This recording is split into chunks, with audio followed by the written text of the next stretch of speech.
Hello everyone, welcome to my channel. Please subscribe and hit the bell icon. Gold Rush, Rick Ness at make or break moment. Will he survive? Gold Rush star Rick Ness is facing his biggest challenge in this season 14 return. While most fans are more interested in his year away and who Rick Ness is dating, his main concern now is getting to the gold. That is because if he does not succeed, there will be consequences. This new episode of the gold mining series is entitled 50-Ounce Ultimatum. What is episode 7 about? What is Gold Rush 50-Ounce Ultimatum about? What is happening in Gold Rush Season 14, Episode 7, 50-Ounce Ultimatum? According to IMDb synopsis, the miners continue their quest for gold. Tony Beats is having an epic horrible season. This started when his son Kevin Beats decided to stay home and garden instead of mining gold in the Yukon. Originally, Tony was so happy to mine on the Indian River claim, but now there are unforeseen problems that could shut him down. Could this setback shut down the entire Beats operation? Or will the crafty miner pull something else out of his hat? Parker Schnibble continues to throw money at one problem after another. His equipment issues are keeping them from mining consistently. Now, he is down an excavator. The Unforgiven cut has a cornucopia of challenges that have been hard on his top-notch equipment. He may have a great crew and mechanics, but these repairs are a step above a simple bush fix. Rent is due in Rally Valley. What about Rick Ness? The Gold Rush Season 14, Episode 7 preview that Discovery shared on Twitter gives Discovery fans more insight into how serious things are for the fan favorite. In a post entitled, Rent is due in Rally Valley, Rick has to face a set of cascading problems that will try his ability to stay afloat.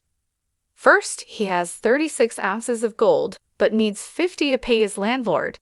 The team is determined to make it happen, but Ness also has to battle some equipment issues. Can he pay the rent?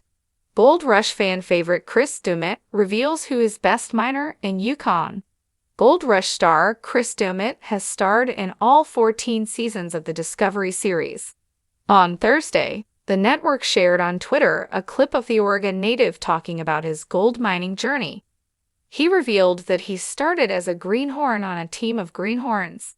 This was, of course, when Chris and Todd Hoffman's team went on their memorable search for gold. However, starting Season 4, Chris began working with Parker Schnibble.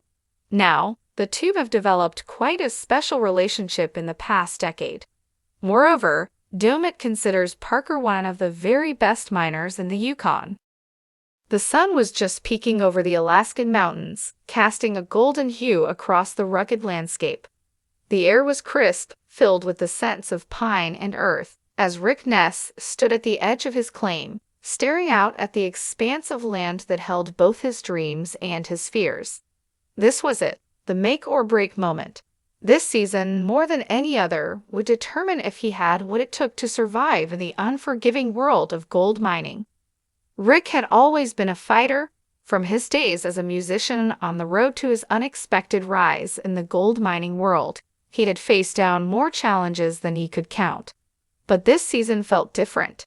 The stakes were higher, the obstacles more daunting. The ghost of his late mentor, Parker Schnibble's grandfather, seemed to loom over him, a constant reminder of the legacy he was struggling to uphold. The team was gathered around the makeshift campfire, their faces etched with determination and fatigue. Each member of Rick's crew was a vital cog in the intricate machine of their operation, and they all knew that one misstep could spell disaster. Tony, the grizzled veteran with a knack for fixing just about anything, was hunched over a map, tracing the veins of gold they hoped to uncover. Carla, their logistics wizard, was scribbling furiously in her notebook, calculating the supplies they'd need to push through the next few weeks.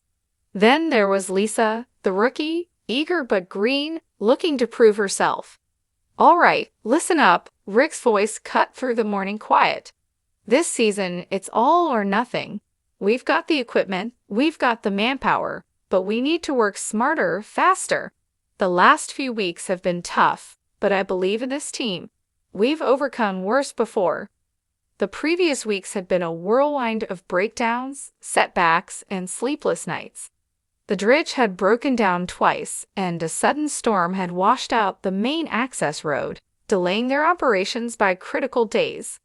Rick had spent hours on the phone, negotiating with suppliers, wrangling over prices, and trying to secure the parts they needed to keep their operation running.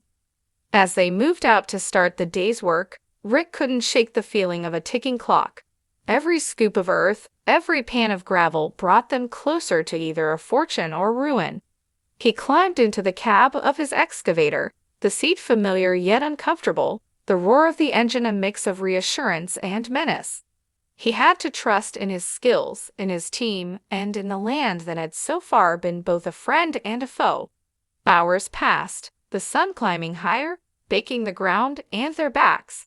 Sweat mixed with dirt, creating streaks of mud on determined faces. The repetitive clang of machinery and the steady churn of gravel filled the air, a symphony of labor and hope.